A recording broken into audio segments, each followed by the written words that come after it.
జయబాబా రజనీ గారు. జై బాబా. ఉమ్, ఎవరు? జై బాబా. ఎవరు ముందు జాయిన్ అయ్యారు? సిద్ధలక్ష్మి గారు నమో మెహర్ బాబా పాడండి. సరే. దినేష్ హారతి. ఆ ఇంకెవరున్నారు? లక్ష్మి గారు గాని జ్యోతి గారు గాని చలనీనా స్వామి, ఎవరికి వస్తే వాళ్ళు. జై బాబా. సిద్ధలక్ష్మి గారు స్టార్ట్ చేయన్నా? స్టార్ట్ చేయండి.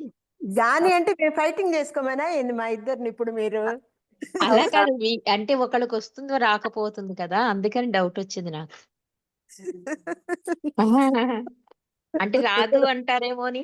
మీకు చలనీనా స్వామి మీరు ఎప్పుడు పాడగా విన్నట్టు గుర్తులేదు నాకు. అదేలేండి వరకు అందుకని అంటున్నాను. అందుకని గాని అని పెట్టా. జై బాబా. జై బాబా. అవతార్ మెహర్ బాబాకి జై. జై బాబా అండి అందరికి. ప్రభు ఇచ్చిన ఈ అవకాశంలో ప్రార్థనా గీతాన్ని సిద్ధలక్ష్మి గారు పాడతారు. హారతి దినేష్, చలనీనా స్వామి, సిహెచ్ లక్ష్మి గారు. జై బాబా. అవతార్ మెహర్ బాబా की जय। नमो मेहर बाबा अवतार, नमो देव देवा। प्रभु नमो मेहर बाबा अवतार, नमो देव देवा। अपार दिव्या कृपा सागरा, अपार दिव्या कृपा सागरा। सकल चराचर जगदुद्धारा, नमो मेहर बाबा अवतार, नमो देव देवा। प्रभु नमो मेहर बाबा अवतार, नमो देव देवा।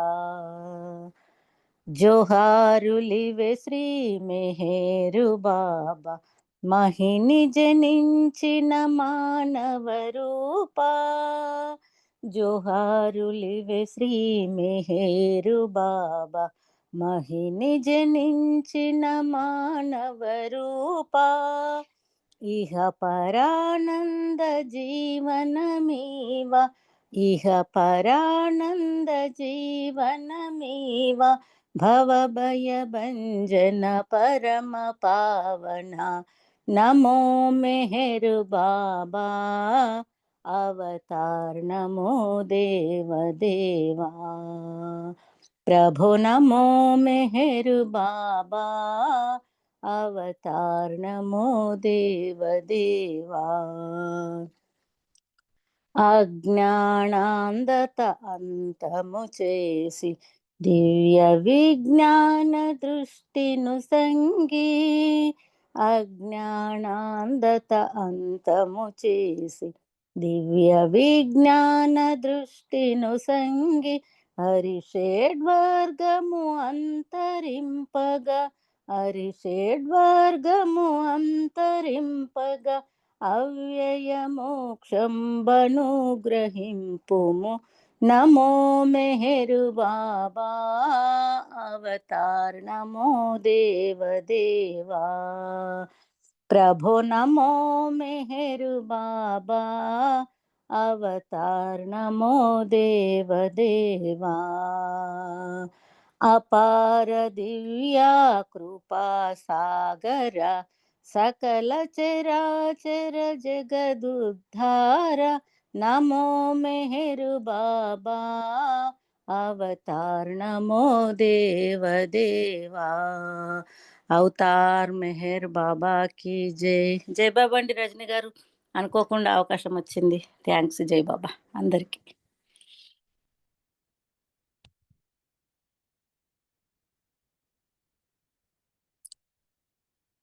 జై బాబా అండి. ప్రార్థనా గీతంతో, చక్కటి ప్రార్థనా గీతంతో ఈ రోజు ఈ సహవాస్ ప్రారంభించినందుకు సిద్ధలక్ష్మి గారికి జై మెహర్ బాబా.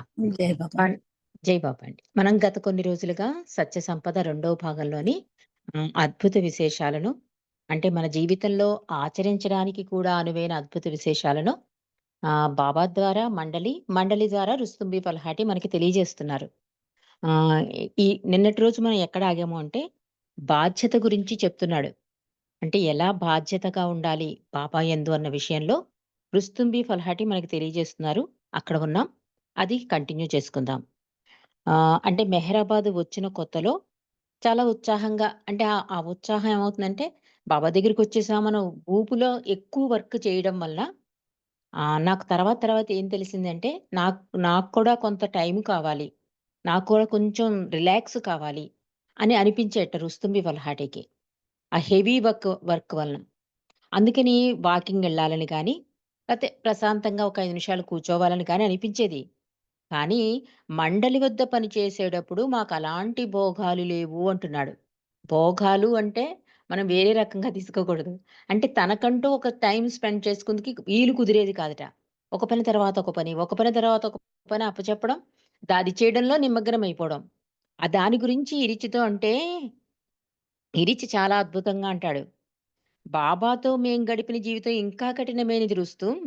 మీరు కనీసం మంచి నిద్రపోతారు, మంచి ఆహారం తీసుకుంటారు, సమయానికి స్నానాదులు చేస్తారు, మీ స్నేహితులను కలుస్తారు, అవసరమైనప్పుడు సెలవుపై కూడా వెళ్ళగలరు.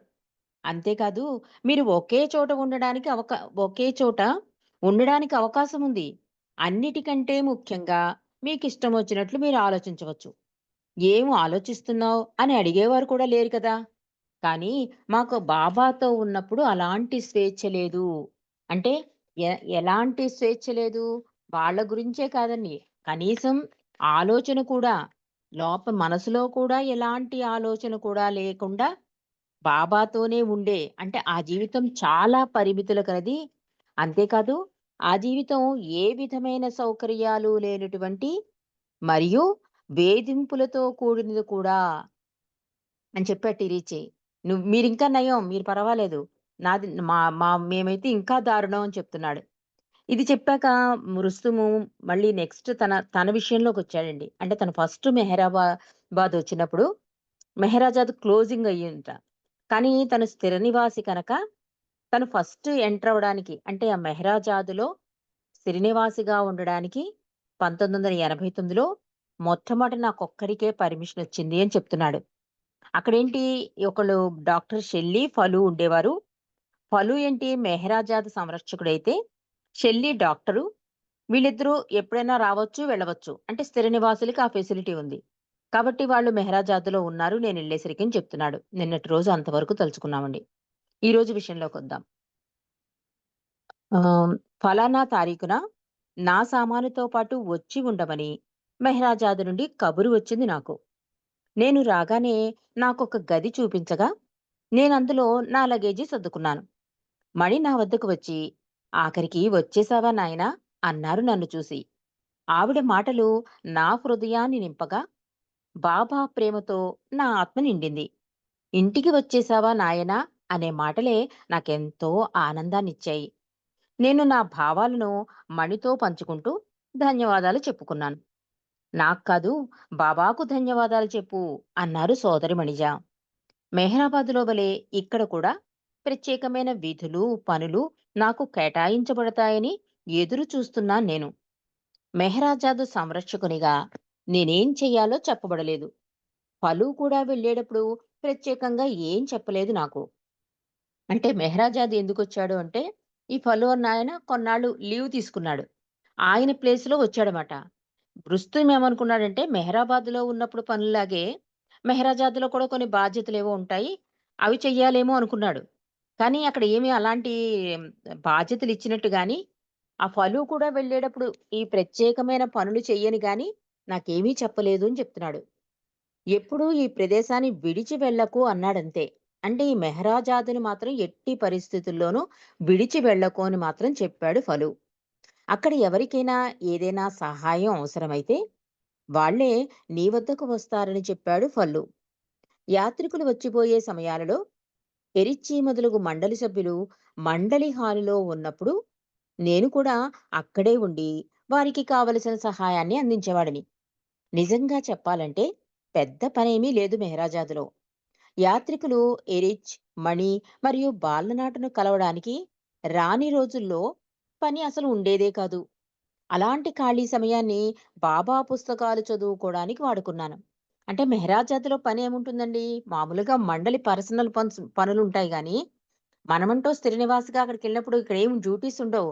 మహా అయితే యాత్రికులు వచ్చినప్పుడు వాళ్ళు లైన్‌లో వెళ్ళడం, వాళ్ళని డిసిప్లిన్‌గా కలవడం ఇవన్నీ చూడాలి తప్ప, అసలు యాత్రికులు రాని రోజు వెళ్ళాడు మెహరాజాద్‌లో. కాబట్టి అసలు పని లేదు నాకు అని చెప్తున్నాడు. ఆ పని లేకపోవడం వల్ల ఆ ఖాళీ సమయాల్లో నేను బాబా పుస్తకాలు చదువుకోవడానికి వాడుకున్నానని చెప్పాడు రుస్తుం.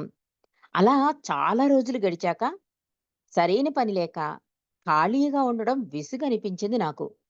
ఒకరోజు సాయంత్రం 5 గంటల ప్రాంతంలో నేను బాలనాటు వద్దకు వెళ్ళి, అలా మెహరాజాద్ రోడ్డుపై వాకింగ్‌కి వెళ్ళవచ్చా? అడిగాను నేను బాలనాట్‌ని. ఎరిచిని అడుగు అన్నారాయన బాలనాటు. నేను ఎరిచి వద్దకు వెళ్ళి, ఈ విషయం అడగగానే ఆయన ఖచ్చితంగా ఇలా అన్నారు. వాకింగులు చేయడానికి ఇక్కడికొచ్చావా? లేక మెహరాజాదు సంరక్షకునిగా పని చేయడానికొచ్చావా? అన్నారు ఎరిచి. సంరక్షకునిగా నీవు అన్ని వేళలా అందరికీ అందుబాటులో ఉండాలి. నీవు వాకింగుకు బయటకు పోతే, ఏదైనా అత్యవసర పరిస్థితి ఏర్పడితే నీవెలా దొరుకుతావు? నిన్నెక్కడ వెతుక్కోవాలి? మేమంతా ముసలివాళ్ళం. ఉరుకులు, పరుగులు మాతో జరగని పని రుస్తుం. మాకు అవసరమైనప్పుడు సహాయపడడానికే నీవిక్కడ ఉన్నది. గుర్తుంచుకో. నీవిక్కడ ఉన్న ఉద్దేశం అదే కదా! నీవు ఈ బాధ్యతను విస్మరించి అక్కడ, ఇక్కడ తిరగకూడదు కదా! అన్నారు ఈ రిచ్ నాతో. అంటే ఒక బాధ్యత అప్పగించుకున్నాక దాన్ని ఎంత పరిపూర్ణం చెయ్యాలో ఈ విషయం ద్వారా మనకి అవగతం అవ్వాలండి. అంటే నువ్వు దేనికోసం వచ్చావు మెహరాజాదు? మెహరాబాద్ వచ్చిన కొత్తల్లో కూడా ఈ రిచ్ అదే చెప్తాడు. ఆ ఫ్యాక్టరీ గురించి, వాళ్ళ గురించి, వీళ్ళ గురించి తలమునకలైపోతూ ఉంటాడు రుస్తుం. అప్పుడు ఇరిచి ఒకటే మాట అంటారు. "నువ్వు మెహరాబాద్ ఎందుకొచ్చావు?" "బాబా కోసం." "మరి బాబా నుంచి నీ దృష్టిని ఎందుకు పక్కకి తీసుకెళ్తావు?" అని అడుగుతారు. అలాగే ఇక్కడ మెహరాజాద్ ఎందుకొచ్చావు? ఒక సంరక్షకుడు అంటే ఫలు ప్లేస్‌లో నువ్వొచ్చావు. నీ డ్యూటీ ఏంటి? సంరక్షకునిగా డ్యూటీ చేయడం. నిరంతరం 24 అవర్సు అందుబాటులో ఉండాలి. ఎందుకంటే ఇక్కడ అందరూ ముసలాళ్ళు. వాళ్ళు గబుక్కున ఏదైనా అవసరమొస్తే నువ్వు వాకింగ్ జేయడానికి బయటికెళ్ళిపోయావనుకో, ఏదైనా అవసరమొస్తే? అందుకని నువ్వు వచ్చిన పని ఏంటి? అది పూర్తిగా పరిపూర్ణం చెయ్యి అని చెప్తున్నాడు. నీవు ఈ బాధ్యతను విస్మరించి, అక్కడా, ఇక్కడా తిరగకూడదు కదా! అన్నారు ఇరిచి. పిదప ఇరిచి నవ్వుతూ నెమ్మదిగా, నీవు వెళ్ళాలనుకుంటే వెళ్ళు. కానీ 15 నిమిషాల్లో తిరిగి వచ్చెయి. దీన్ని ఒక అలవాటుగా మార్చుకోకు అన్నారు ఎరిచి. అంటే 2 రకాలుగా చాయిస్ మనకే వదిలేస్తారండి. మనం నిర్ణయం తీసుకోవాలి. మళ్ళీ ఏమనేస్తామంటే, ఇరిచిలా అన్నారండి అనేస్తాం గనక, ఇరిచి వెంటనే మళ్ళీ అన్నారు నవ్వుతూ, నువ్వెళ్ళాలంటే వెళ్ళు. కానీ 15 నిమిషాల్లో వెనక్కొచ్చేయి. కానీ ప్రతిరోజు ఈ ప్రోగ్రామ్ పెట్టుకోకు అన్నారట. ఇరిచి చాలా స్పష్టంగా చెప్పడంతో నేనెప్పుడూ వాకింగ్‌కి పోలేదు. తర్వాత నేను ఇరిచ్చిని కలిసినప్పుడు అతడు "వాకింగ్‌కి వెళ్ళావా రుస్తుం" అని అడిగితే లేదనేవాడిని. అప్పుడు ఇరిచ్చనేవారు "మంచి పని చేశావు. బాబా సంతోషిస్తాడు" అన్నారు నాతో. ఆయన ఇంకా ఇలా అన్నారు "సమయం చిక్కినప్పుడే బాబా పని చెయ్యాలనుకుంటారు జనం. కానీ బాబా పని చేయడంలో విరామమనేది ఉండదని వారికి తెలియదు పాపం. నీ సమయమంతా ప్రతి క్షణం బాబాదే. నీ సమయం ఒక్కటే కాదు, నీ సర్వస్వం ఆయనకు ఇచ్చేయడానికి సిద్ధంగా ఉండాలి. ఒక్క ముక్కలో చెప్పాలంటే, నీవాయనకు బానిసవైపోతే సంపూర్ణంగా స్వతంత్రుడువు కాగలవు. చాలా అద్భుతమైన మరొకసారి చదువుకునే విషయమండి. ఎందుకంటే, మనలో మనమే అనేసుకుంటాం. ఒక పని వచ్చి, ఒక పని తర్వాత ఇంకో పని అప్పజెప్పేస్తూ ఉంటే, ఒక సహవాసంలో గాని, సెంటర్‌లో గాని ఏదైనా, అబ్బా! నేనే ఇంత పని చేసేస్తున్నాను, చాలా అలసిపోతున్నాను, ఇలా అనుకుంటాం కదా! ఆ రకంగా అసలు ఆ పని రావడమే మన అదృష్టం. బాబాయే స్వయంగా ఇచ్చిన పనది. ఎవరో ఇంకో బాబా ప్రేమికుడు కాదండి. ఆయనలో ఉన్న బాబా మనకిచ్చిన పనది. దానిలో అలసట అనుకుంటే ఎలాగా?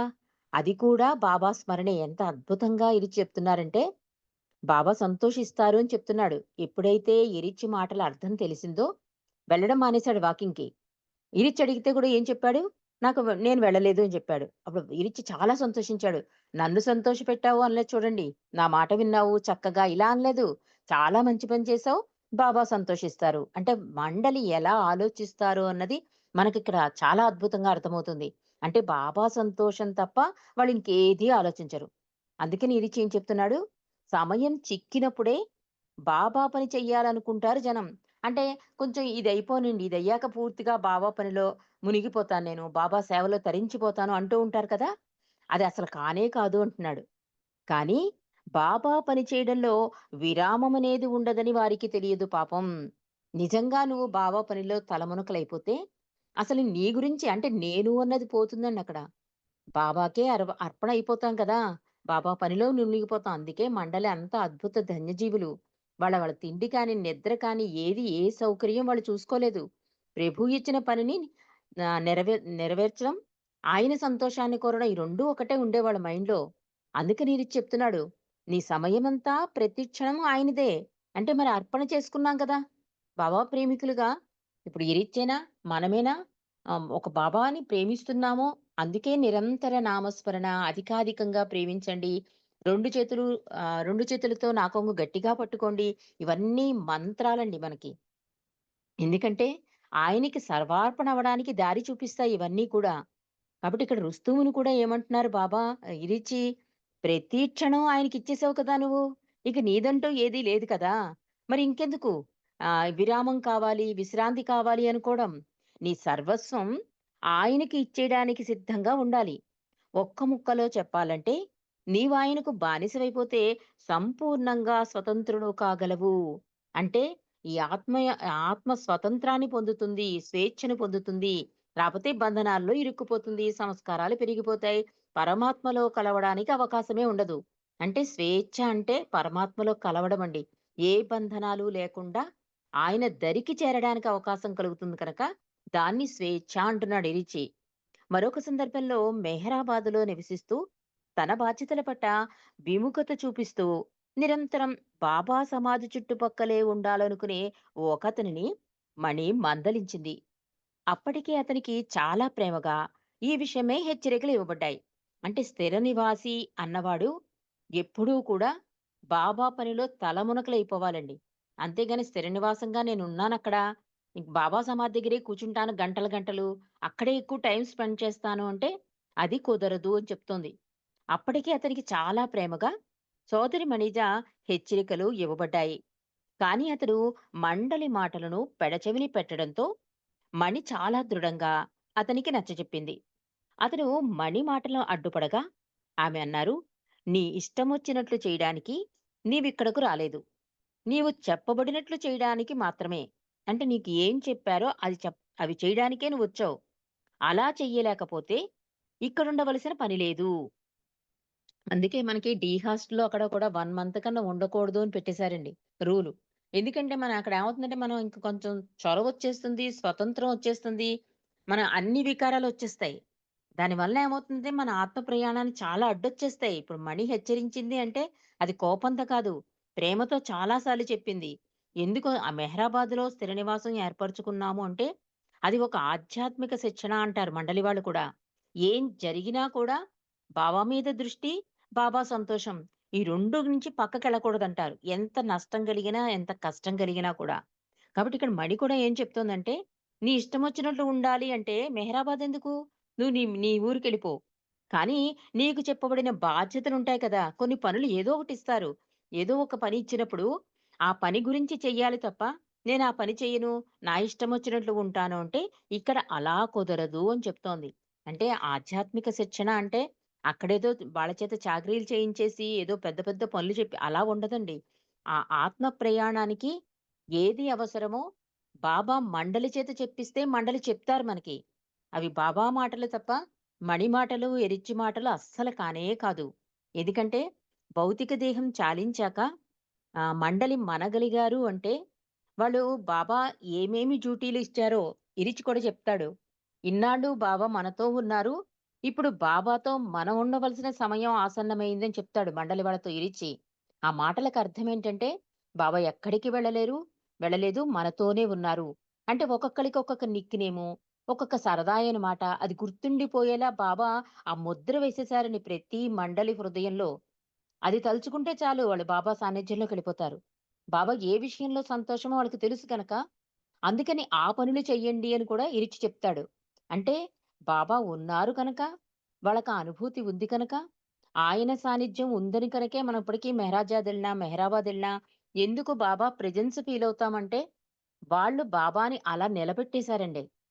ఆ ప్లేసుల్లో వాళ్ళంత బానిసలుగా పరిపూర్ణంగా అర్పణ అయిపోయారు కనుక, వాళ్ళ ప్లేస్‌లో బాబాయే ఉన్నారు. ఇరిచ్చి లేడు.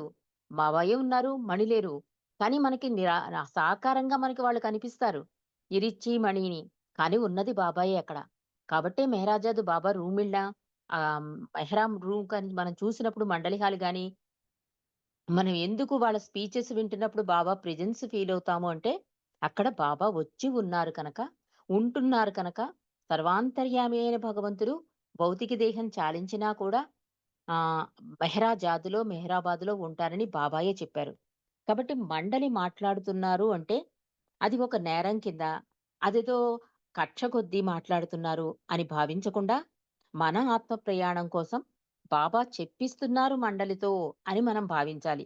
అందుకని మణి ఏం చెప్తోందంటే, నీ ఇష్టమొచ్చినట్లు ఉండాలి అంటే, నువ్విక్కడ ఉండక్కర్లేదు. కానీ నీకు చెప్పబడిన బాధ్యతలుంటాయి కదా! అది మాత్రం నువ్వు చెయ్యాలనుకుంటే మాత్రం నువ్వు ఈ రూల్స్ అన్నీ పాటించాలి అని చెప్పిందిట. కాబట్టి ఒక్కొక్కసారి ప్రేమగా, మరొకసారి కఠినంగా మండలి అవసరమైన మెహరాజాదు వాసీయులకు వారు మెహరాజాదులో ఉండడంలో ఉద్దేశాన్ని గుర్తు చేస్తూ ఉంటారు అన్నారు రుస్తుంబి ఫల్హాటి. అంటే ఒక బాధ్యత ఇప్పుడు మెహరాజాదులోనే కాదండి. మనకంటూ ఒక పని వచ్చింది అంటే తండ్రి మనకిచ్చిన ఒక అదృష్ట భాగ్యంగా భావించి అది చిన్నదైనా, పెద్దదైనా సరే మనం చేసుకుంటూ వెళ్ళిపోవడమే. ఫలితాన్ని మాత్రం బాబాకి వదిలేయడం. అవతార్ మెహర్ బాబాకి జై. మరి నెక్స్ట్ అధ్యాయంలోకి వెళ్ళిపోదామండి. నీవు ప్రేమించే వారిని ఎలా సంతోషపెట్టాలి? చాలా సంవత్సరాలు బాబూజీతో పనిచేసిన నేను బాబూకి బాబాపై ప్రేమే కాకుండా ఇరిచ్చి, మణి మరియు మెహ్రాజాదు మండలిపై కూడా అమితమైన ప్రేమ ఉందని గమనించాను. వారిని సంతోషపెట్టడానికి ఏదైనా చేస్తాడు బావూజీ. ముఖ్యంగా వారి ప్రతి చిన్న అవసరాన్ని తీర్చడానికి ప్రయత్నిస్తాడు బావూజీ. అలా ఆయన చేస్తూ ఉంటే చూడడం చాలా పెద్ద అనుభవం నాకు. మనం ప్రేమించే వారిని ఎలా సంతోషపెట్టాలి అనేది బావూజీని చూసే నేర్చుకోవాలి. ఒక సంఘటన ఈ విషయాన్ని తేటతెల్లపరుస్తుంది అంటున్నారు రుస్తుంబి ఫల్హాటి. మెహ్రాజాదులో ఉండే ఒక వ్యక్తి ఎప్పుడూ కంప్లైంట్‌తో బావు వద్దకు వచ్చేవాడు. అతను బావు వద్దకు వచ్చినప్పుడల్లా తనకు లేని సౌకర్యాల గురించి, ట్రస్టీలు తన అవసరాలను అశ్రద్ధ చేస్తున్నారని, ఇంకా వేధింపులు కూడా ఎక్కువయ్యాయి అంటూ చెబుతూ ఉండేవాడు తరచూ బావూజీకి. అతను చెప్పేదంతా బావూజీ ఓపిగ్గా విని, తాను చెయ్యగలిగినంత సహాయం చేస్తానననేవారు బావూజీ. ఒకరోజు ఆ వ్యక్తి ట్రస్ట్ కాంపౌండ్‌లో ఉండడం జరిగింది. అతడు ట్రస్టీలను విమర్శించడమే కాకుండా బావూజీకి మెహరాజాదు పరిస్థితుల గురించి కంప్లైంట్ చేస్తున్నాడు. బావూజీని నేరుగా విమర్శించినప్పటికీ బావు మిన్నకుండిపోయారు. ఆయన అతనితో తప్పక సహాయం చేస్తాను అని పదే పదే చెబుతూ అందరితో ప్రేమగా మాట్లాడాలని, ఎవరిపైనా అరవకూడదని కూడా అతనితో చెప్పారు. కానీ అతను కోపం తగ్గలేదు సరికదా! విమర్శల వర్షం కురిపిస్తూనే ఉన్నాడు వాళ్ళందరి మీద. బావు అంత మౌనంగా వింటున్నారు కదా అని ఇరిచ్చి కూడా ఇరిచ్చిని కూడా విమర్శించడం మొదలెట్టాడు ఆ వ్యక్తి. బావు దగ్గర కొన్ని చెయ్యకూడని పనులు, అనకూడని మాటలు ఉన్నాయి. రుస్తుం చెప్తున్నాడు. అంటే ఒకళ్ళని ప్రేమించాము అంటే ఆహ్, అం వాళ్ళ వాళ్ళ వాళ్ళ సంతోషాన్నే కదా కోరుకుంటాం. కానీ బావూజీట బాబానే కాదు, మండలి అయినా ఇరిచ్చి, మణి ఎవ్వరైనా సరే వాళ్ళను కూడా అధికంగా ప్రేమించేవాట. వాళ్ళ మీద ఏదైనా వస్తే కనుక అస్సలు ఊరుకునేవాడు కాదట. అందుకని బావూజీతో చాలా జాగ్రత్తగా ఉండాలి. అతనితో ఉన్నప్పుడు అనకూడని మాటలు, చేయకూడని పనులు కొన్నున్నాయి అని చెప్తున్నాడు రుస్తుం. కానీ ఒక సంఘటన మీకు చెప్తాను. ఒకతనొచ్చి కంప్లెయింట్ ఇచ్చాట. మండలిలాగా, ట్రస్టీలాగా నాకన్ని అసౌకర్యాలుగా ఉన్నాయని. కానీ పాపం బావూజీ చాలా ఓపికగా నీకు నేను సహాయం చేస్తాను. నువ్వు కొంచెం శాంతంగా ఉండు చెప్పాడు. మళ్ళీ ఇంకోసారి ట్రస్ట్ ఆఫీస్‌కొచ్చి డైరెక్ట్‌గా బావూజీని విమర్శించాట. అయినా కూడా బాబూజీ ఏం మాట్లాడలేట. చాలా ప్రేమగా అతను ఊరడిస్తూ, "కొంచెం శాంతంగా ఉండు, గట్టిగా అరవకు, ప్రేమ కలిగి ఉండు" అని చెప్పాడు. కానీ అలా బావూజీ ఉండు, ఉండు అంటున్నాడు కదా! అది చొరవ చనువైపోయి అతను ఇరిచ్చి వెంబ పడిపోయాట. ఇరిచ్చి మీద కంప్లెయింట్స్.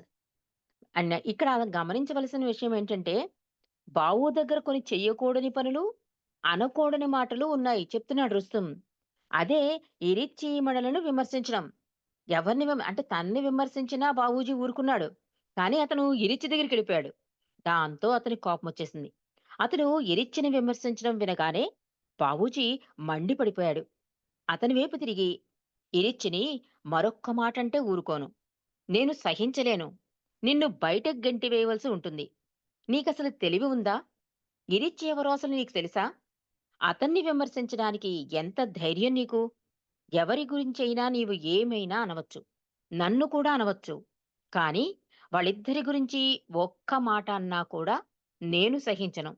అసలు ఎరిచ్చి మణుల ఆత్మలు ఎంత గొప్పవో నీకు తెలుసా? అన్నారు బావూజీ. మరలా నీవిలాగే చేస్తే నేను నిన్ను విడిచిపెట్టను. నాకంటే చెడ్డవాడెవడూ ఉండడు ఈ విషయంలో. నీ అంతు చూస్తాను అన్నారు బావూజీ. బావు మాటలకు అతడు అదిరిపోయాడు. ఒక్క మాట మాట్లాడలేదింక. అంటే ఎంత ఆవేశం వచ్చిందంటే ఎప్పుడూ బావూజీని అంత ఆవేశంగా రుస్తుం చూడలేట. కానీ రుస్తుముకి తెలుసు బావూజీ దగ్గర ఎలా మాట్లాడాలి? ఏ పనులు చేయకూడదు. కానీ అతనికి తెలీదు కదా! అతని మితిమీరిన ఈ ఈ ఈ వాగ్వివాదం, ఆ మాటల ఒరవడి వినేసరికి బావూజీనన్నా ఊరుకున్నాడు. ఇంక వేరే కంప్లెయింట్స్ అన్నా ఊరుకున్నాడు. కానీ ఇరిచ్చి మళ్ళీ అనేసరికి మాత్రం అతను తట్టుకోలేకపోయాడు. అంటే బావూజీ అంతలా వాళ్ళని ప్రేమించే వాళ్ళని అసల అర్హత లేదని మనకు కూడా అవగతం కావాలండి. ఎందుకంటే గబుక్కున అనేస్తాం.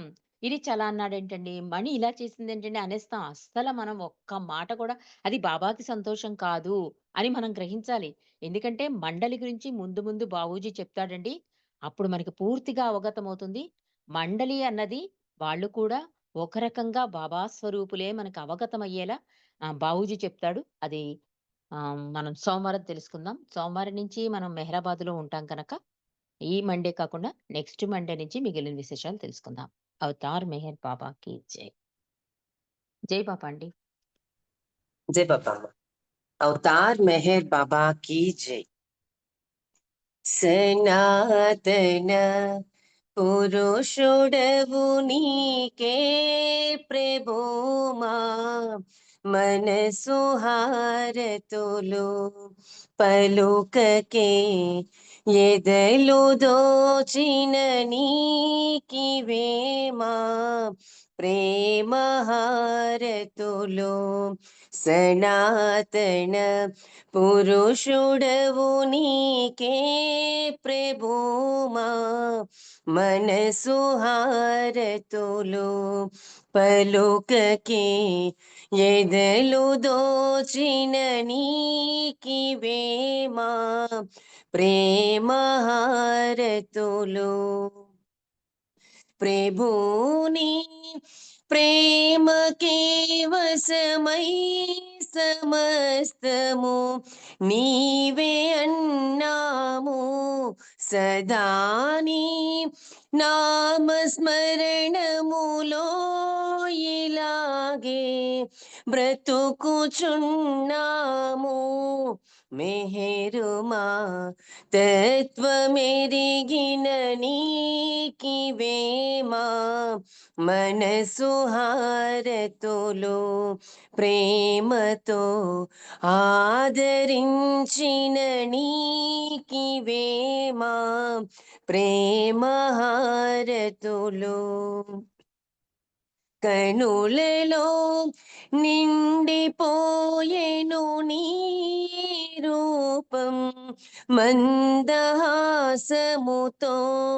కనగనిను పండిపోయేను మా తపన నీదు చింతనతో అనంత ప్రేమమయుడవు నీకివేమా మనసు హారతులు అనాదిగా అవతరించిన నీకివేమా ప్రేమ హారతులు ఎలాగో నిన్ను చేరుటకే కదా మా ప్రాకులాటంత, అలాగని శోధనము చేస్తే ప్రభుమా ఊపిరణెంత, పరాత్పర పరమ పావన నీకివేమా ప్రేమ హారతులు, అగోచర ఆది అంతములేని నీకే మనసు హారతులు, సనాతన పురుషుడవు నీకే ప్రభుమా మనసు హారతులు, పలుకకే ఎదలు దోచిన నీకివేమా ప్రేమ హారతులు. అవతార్ మెహర్ బాబా की జై. జై బాబా అమ్మా. Thank you. అందరికీ జై బాబా. జై బాబా. చల్లని మా స్వామి సెలవీయవయ్యా, నీ సేవకై మేము మరల వచ్చెదమయ్యా. చల్లని మా స్వామి సెలవీయవయ్యా, నీ సేవకై మేము మరల వచ్చెదమయ్యా. మెహరు నామమే నిత్యం కీర్తించులాగు, మెహరు నామమే నిత్యం కీర్తించులాగు, ఎల్లవేళల నిన్ను స్మరించులాగు, ఎల్లవేళల నిన్ను స్మరించులాగు. చల్లని మా స్వామి సెలవీయవయ్యా, నీ సేవకై మేము మరల వచ్చెదమయ్యా. నీ సేవలో మేము తరించులాగు, ప్రేమతో దీవించి సెలవీయవయ్యా, సెలవీయవయ్యా, సెలవీయవయ్యా, సెలవీయవయ్యా. జై బాబా. అవతార్ మెహర్ బాబా की జై. Thank you Baba. Thank you Rajani గారు. అందరికీ జై బాబా. జై బాబా అండి. అందరికీ జై సారీ, బాబా అండి. రేపు క్లాస్ ఉంది, రేపు బుక్ రీడింగ్ ఉంది. సారీ, నేను రేపు లేదా అమ్మా బుక్ రీడింగ్? ఉంది అదే నేను మర్చిపోయి అదే సాటర్డే అనుకున్నాను, అనుకున్నాను ఇవాళ. సోమవారం ఉన్నావు కదా. లేదు, రేపు ఉందండి. రేపు కంప్లీట్ చేసేసుకుందాం. బాబూజీ మండలి గురించి చెప్పింది. అలాగేనా. జై బాబా. జై బాబా. జై బాబా. జై అందరికీ బాబా అమ్మ, అందరికీ జై బాబా. జై బాబా. జై బాబా అందరికీ జై మెహర్ బాబా. జై బాబా అందరికీ జై మెహర్ బాబా. జై బాబా. జై బాబా అందరికీ జై బాబా. జై బాబా. జై బాబా చెప్పి ఇప్పుడు మధ్యాహ్నం పడదు కానీ. జై బాబా. జై బాబా. బాబా.